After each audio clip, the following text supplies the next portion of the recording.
அகலம் உயரம் அந்த அளவுலாம் போடல. 4 மடிப்பு.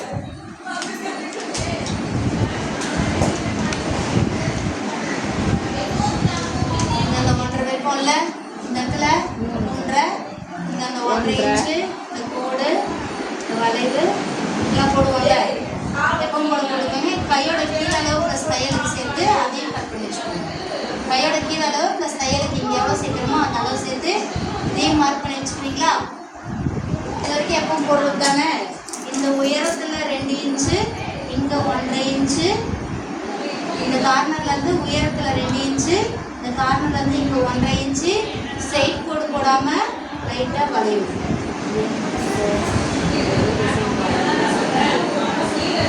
சிம்பிள் டிசைன் தான் சரிங்களா? ஏன்னா கட்டோரியிலே நிறைய குழப்பம் இருக்குது. எடுத்து இதில் நிறைய போட்டுருந்தா உங்களுக்கு குழம்பிடும் தான்.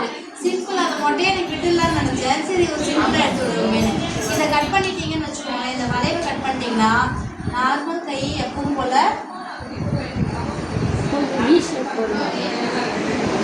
இது அப்படியே நீங்கள் தைச்சிட்டு இந்த சென்டரில் தொங்க விட்டாலும் சரி, இந்த சென்டரில் மட்டும் நாட்டு தொங்க விட்டு ஏதாவது ஒன்று மறு தொங்க விட்டீங்க, இல்லைன்னா நாட்டில் அது மாதிரி பார்த்தீங்கன்னா அது ஏதாவது தொங்க விட்டு அதை வச்சு தொங்க கை நல்லாயிருக்கும். அப்படியே நீங்கள் விட்டுட்டாலும் நல்லாயிருக்கும். ஆனால் இதில் 2 கலர் கான்ட்ராஸ்ட் கொடுக்குறோம்ல, அந்த கலர் வச்சு இதில் ஒரு குட்டி பேட்ச் ஒர்க் பண்ண போகிறோம். இதை அப்படியே எடுத்துக்கோங்க.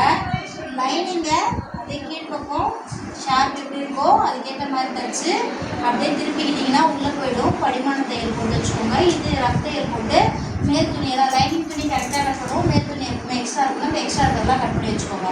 இந்த ஓர தையல் போட்டிங்கன்னா கை ரெடி ஆகிடும் சரிங்களா? உயரம் வந்து ஒரு நான் இங்கே எவ்வளோ கட் பண்ணியிருக்கேன்? 2 இன்ச் கட் பண்ணியிருக்கேன். இப்போ அந்த கேப்புக்கு நம்ம இன்னொரு பேட்ச் ஒர்க் பண்ணி கொடுக்குறோம். அப்போது அது ஒரு 2 இன்ச்சுனா ஒரு 3 இன்ச் அளவுக்கு துணி எடுங்க. அகலம் வந்து பார்த்தீங்கன்னா அதுவும் ஒரு 3 இன்ச்சு எடுங்க. அப்படியே மடிச்சுக்கோங்க. 4 மடிப்பா. அகலம் 3, உயரமும் 3. ஏன்னா இந்த 2 இன்ச்சு எக்ஸ்ட்ரா எடுத்துட்டா கூட பரவாயில்ல. ஏன்னா நம்ம உள்ளே வச்சுட்டு எக்ஸ்ட்ரா இருக்கிறத கட் பண்ண தான் போகிறோம். இதை விட நீங்கள் எக்ஸ்ட்ரா எடுத்துக்கிட்டீங்கன்னா கூட பரவாயில்ல தான் சரியா?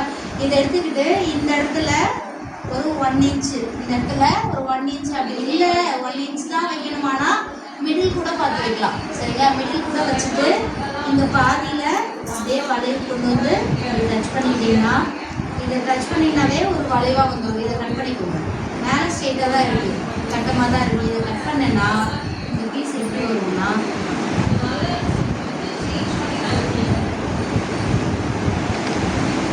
இது வந்துருமா?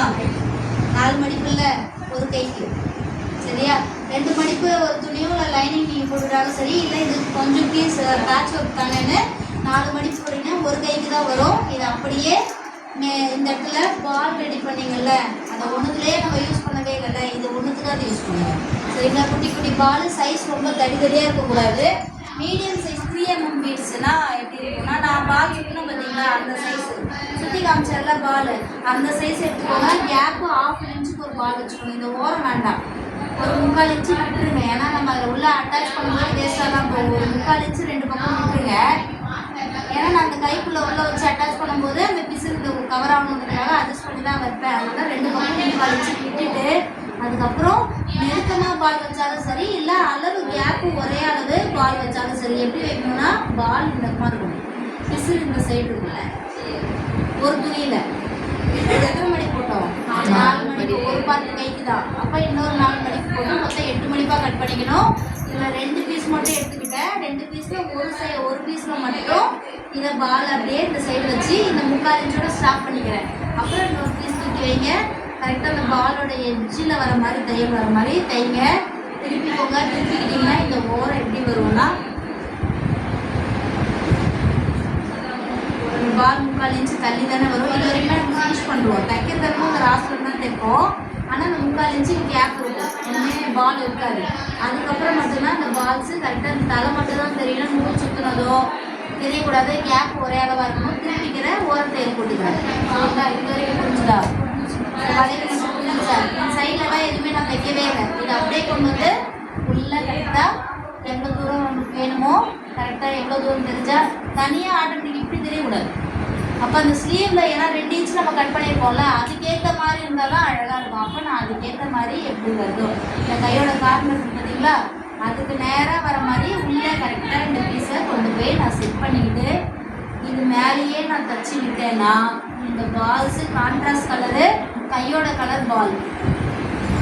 கான்ட்ராஸ்ட் கலர் எடுத்து இந்த பேட்ச்க்கும் கையோட கலருக்கு பால் சுற்றி வச்சுக்கிட்டிங்கன்னா இது இந்த மாதிரி வந்துடும். உள்ளே போய்டும். இந்த ஓரத்தில் தையல் போட்டுப்போம். உள்ளே அந்த பேக்கில் எப்படி சொல்லணும், இது ஸ்கொயராக தானே வெட்டி வச்சுருக்கேன். நான் இப்படி தான் தைச்சிருப்பேன். உள்ளே இருக்கிறத ஒரு 1/2 இன்ச்சு மட்டும் வெட்டிட்டு லைனிங்கில் படுற மாதிரி பிசம் வச்சு எம்மிங் பண்ணிடலாம். சரிங்களா? டவுட் இருந்துச்சுன்னா கேளுங்க.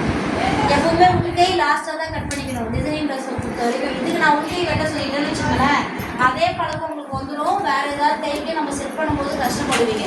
உள்கையை பார்த்து என்னடாமா எதுலையுமே வேண்டாம், லைனிங்கும் வேண்டாம், எதுவுமே வேண்டாம். நம்ம இதெல்லாம் செட் பண்ணி முடிச்சதுக்கப்புறம், ஏன்னா இந்த கைக்கு ஈஸி தான், லைனிங் வச்சு நீங்கள் பண்ணாலும் புரியும் தான். ஆனால் இன்னும் அடுத்தது வரப்போகிற கைக்கு குழப்பமாயிடும். அதனால் உள்கை செட் பண்ணுறதே உங்களுக்கு பெரிய வேலையாயிடும். அதனால் உள்கை வெட்ட வேண்டாம். இந்த டிசைன் ரெண்டும் முடிஞ்சதுக்கப்புறம் நாச்சு கையை ஒன்றா வச்சுட்டு உள்பக்கம் ஒன்றா வச்சுட்டு அப்புறம் உள்கையை கட் பண்ணி எடுங்க. பேப்பர் ஆல்ரெடி வச்சுருக்கீங்களா, பேப்பர் கட்டிங் அதை கரெக்டாக வச்சுட்டு அதை கட் பண்ணி எடுத்துகிட்டு அட்டாச் பண்ணுங்கள். கட் பண்ணும்போது கவனம் உள்பக்கம் ஒன்றா இருக்கணும். இல்லை வெளிப்பக்கம் ஒன்றா இருக்கிற மாதிரி வச்சுக்கிட்டு உள்கை கட் பண்ணிவிட்டு அட்டாச் பண்ணிக்கணும். டவுட் இருந்துச்சுன்னா கேளுங்க.